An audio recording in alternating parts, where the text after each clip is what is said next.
राजस्थान के नाथद्वारा में श्रीनाथ जी का सबसे भव्य, प्राचीन और प्रसिद्ध मंदिर है, जिसे श्रीनाथ जी की हवेली के नाम से संबोधित किया जाता है। दुनिया के किसी भी कोने में श्रीनाथ जी के हर मंदिर को या तो हवेली कहा जाता है या बैठक कही जाती है। लेकिन ऐसा क्यों है, ये समझने के लिए हमें 1672 एडी में जाना होगा। हुआ ये था कि हिंदू विक्रम संवत 1549 में श्रीनाथ जी का जो विग्रह है वो गोवर्धन पर्वत से प्रकट हुआ और वल्लभाचार्य जी ने उसे डिस्कवर किया। वल्लभाचार्य जी को ये विग्रह मिला था और सबसे पहली पूजा श्रीनाथ जी के विग्रह की गोवर्धन पर्वत पर की गई थी। उस समय जो सबसे बड़ा संकट था वो मुगल आक्रमणकारियों से था और औरंगज़ेब जो थे उन दिनों दिल्ली के और मुगलों के बादशाह थे। तो वल्लभाचार्य जी इस बात से बड़ी चिंतित थे, क्योंकि या तो आक्रमणकारी मंदिरों को लूट लिया करते थे या उनके ढांचे गिरा दिया करते थे।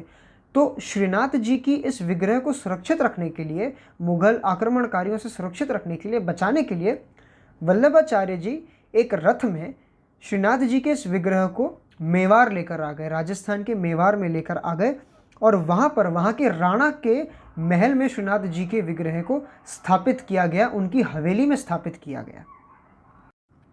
तो जानकारों के अनुसार सबसे पहला रीज़न कि श्रीनाथ जी के मंदिर को हवेली क्यों कहा जाता है वो इसीलिए है कि जब उन्हें राजस्थान लाया गया तो राणा की हवेली में ही रखा गया। और दूसरा सबसे प्रमुख रीज़न ये है कि जिस तरह किसी और राजा महाराजा का महल होता है, हवेली होती है, वही सारी उपलब्धियाँ, वही सारी सुविधाएं श्रीनाथ जी के लिए भी उनकी हवेली में किया गया है। जैसे कि श्रीनाथ जी की हवेली में एक रथ हमेशा तैयार रहता है आवागमन के लिए।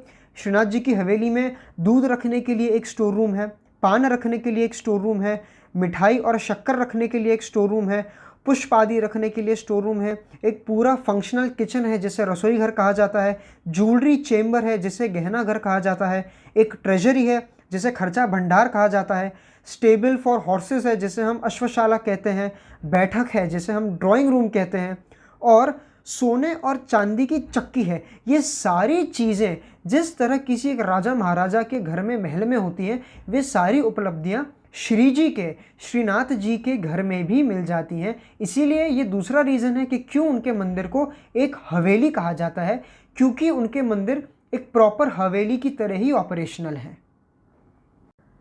तो ये दो प्रमुख कारण हैं कि क्यों श्रीनाथ जी की हवेली को मंदिर नहीं कहा जाता। देश विदेश में आप कभी भी किसी श्रीनाथ जी की मंदिर में जाएंगे तो उसका जो स्ट्रक्चर है, अपीयरेंस है, वो किसी ऑर्डिनरी मंदिर की तरह नहीं होगा। उसकी अपीयरेंस भी एक हवेली की तरह ही होगी, एक महल की तरह ही होगी।